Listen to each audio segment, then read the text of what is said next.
So many of you heard it that BC has a restart plan and we're about to head to phase 2 in the mid-month of May. So what does that look like in the real estate market here in the Lower Mainland?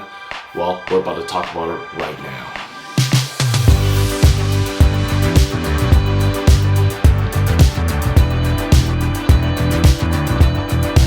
Hey everyone, welcome back to Creative Tuesday. My name is Vincent Lim. I'm with the Vancouver Express Real Estate Group, and today we're gonna briefly touch point of what happens to the real estate market as we slowly open up the economy here in BC.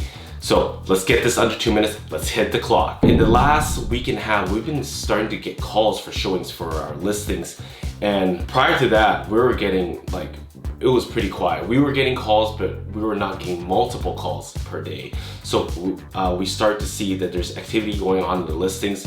Buyers are getting a little bit more confident, adjusting to the procedure. And I have to say it's due to also the news of the government saying that we are opening up a lot of, quite a few things in the mid-month of May, with also the parks and the beaches. And also I think it's also the weather. As it gets warmer and sunnier, people are more reluctant, they're in a better mood, I believe, to come out to see properties. And of course there are always people looking to buy. It's because they've sold their homes and during this period of time. I am pretty confident in the next half a year, as we continue to open up the economy, that our real estate market is actually looking very bright.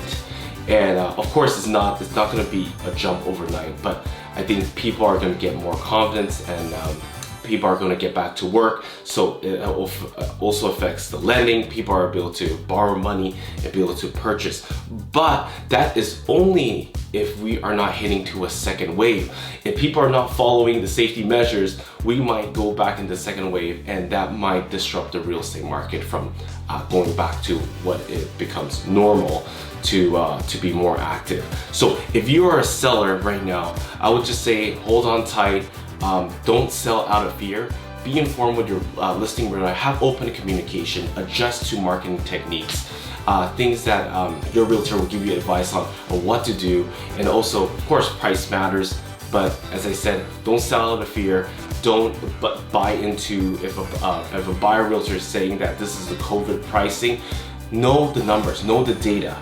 Ask your realtor, what is the data around the neighborhood, so you're not underselling your home and leaving money on the table. Again, quick brief rundown of what's happening or what I think is going to happen. So if everyone's be safe out there, follow the safety measure rule. We're just hoping that it does not come back with a second wave if we're going in, basically not thinking like nothing has ever happened.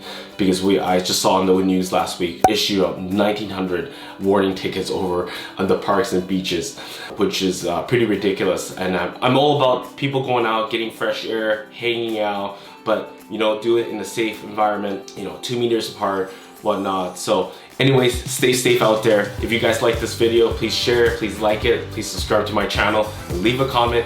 And of course, feel free to message me if you want to go deeper on these conversations, or if you have questions on your listing or on the buying side, I'll be happy to answer them. Again, my name is Vincent Lim. I'm with Vancouver Express Real Estate Group, and I'll see you guys next Tuesday.